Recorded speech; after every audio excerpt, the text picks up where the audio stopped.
خدا نہ خواستہ یہ بل اگر قانون بنے گا تو کوئی بھی وقف کی پراپرٹی مسلمانوں کے پاس نہیں رہنے والی۔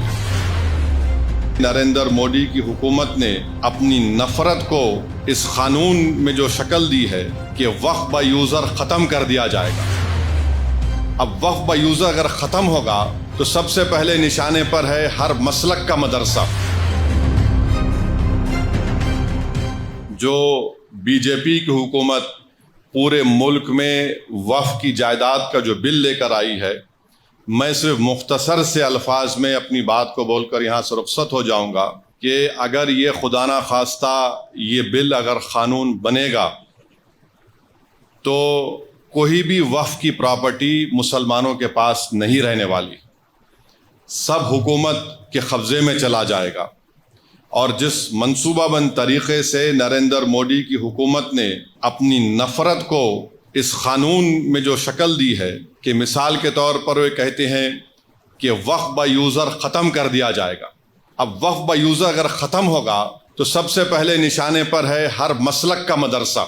مدرسہ کسی کی ذاتی ملکیت نہیں ہوتی ہے، تو ہر مسلک کا مدرسہ ان کے نشانے پر ہے۔ بولیں گے نہیں، اب وقف با یوزر کا قانون سیکشن 3 کو ہم نے ختم کر دیا، اب ہم طے کریں گے کہ کون اس کا مالک ہے۔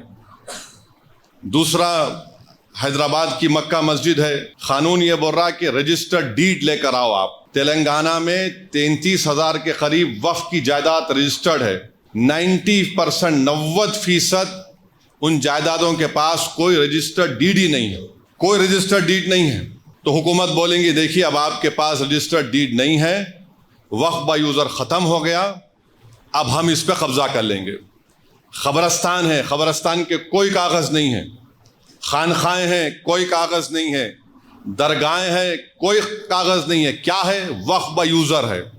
اگر وقف با یوزر چلا جائے گا تو یہ سب ختم ہو جائیں گے، اور نہ صرف یہ ختم ہو جائیں گے بلکہ خدا نہ خواستہ جتنی مسجد کی کمیٹیاں ہیں اس میں بھی وہ لوگ بولیں گے کہ ہم بی جے پی کے لوگوں کو کمیٹی کا ممبر بنائیں گے۔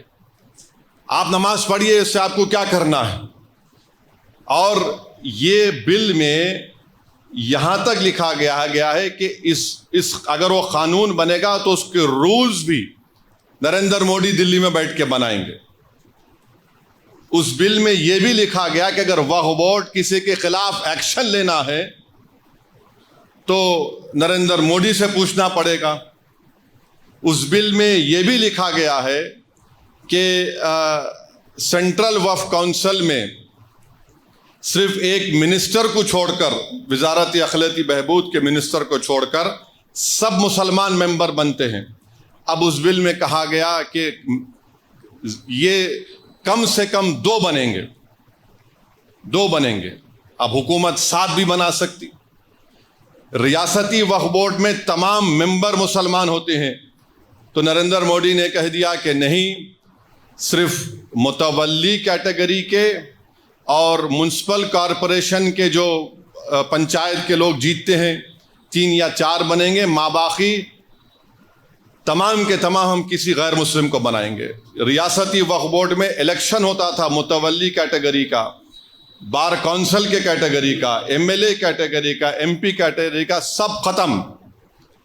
حکومت ان کو نامزد کرے گی۔ اور یاد رکھیے، میں کھل کے کہہ رہا ہوں، اس کے پیچھے یہ لوگ بھی ہیں جو ختم نبوت کے منکرین ہیں۔ یہ شیاطین، یہ گندی نالی کے کیڑے اس کے پیچھے ہیں۔ ان کا مقصد ایک ہی ہے کہ کسی نہ کسی طرح یہ وقف کے قانون کو ختم کر دیا جائے۔ تو اس میں بہت سی شیطانی طاقتیں ملوث ہیں، اور وقف کا ٹرائیبیونل ہے۔ اب وقف کے ٹرائیبیونل میں ایک ڈسٹرکٹ جج chief justice of high court appoint کرتے ہیں ریاست کے، پھر ایک شخص کا اپوائنٹمنٹ ہوتا ہے جس کو شریعت کے بارے میں علم ہو، اور ایک ذمہ دار آدمی کو۔ نریندر مودی یہ کہہ رہے ہیں کہ اب ڈسٹرکٹ جج جو چیف جسٹس ہائی کورٹ کا اپوائنٹ کرتا نہیں، وہ ریٹائرڈ جج ہوگا، اور ایک ریٹائرڈ گورنمنٹ امپلائی ہوگا۔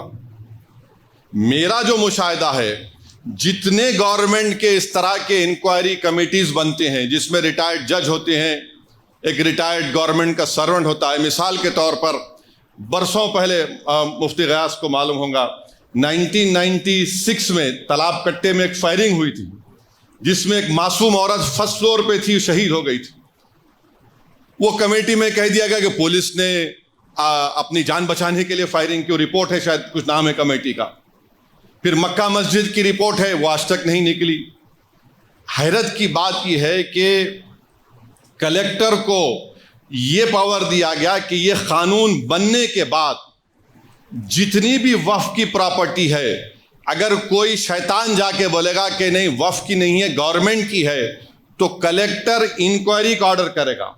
اور کلیکٹر انکوائری جب آرڈر کرے گا تو کلیکٹر یہ کہے گا کہ تا وقت انکوائری مکمل نہیں ہوتی یہ وقف کی پراپرٹی نہیں رہے گی.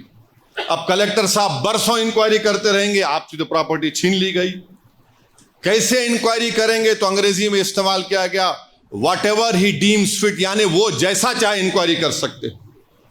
قانون کا ایک بنیادی اصول ہے کہ کوئی بھی اپنے مسئلے میں جج نہیں بن سکتا، مگر کلیکٹر کو اب منا رہے ہیں. اور پھر اس بل میں یہ بھی کہا گیا کہ جتنی جائیدادیں پر وقف کی جائیدادوں پر گورنمنٹ قابض میں ہے، کلیکٹر اس کا فیصلہ کریں گے. اور گورنمنٹ کے حق میں فیصلہ کریں گے تو کلیکٹر ریونیو کو بولے گا، وقف بورڈ کو بولے گا ریکارڈ صحیح کرو، یہ گورنمنٹ کی پراپرٹی. تو یہ موٹا موٹا اس میں یہ باتیں رکھی گئی ہیں جو خطرناک ہے، میں بتا رہا ہوں آپ کو.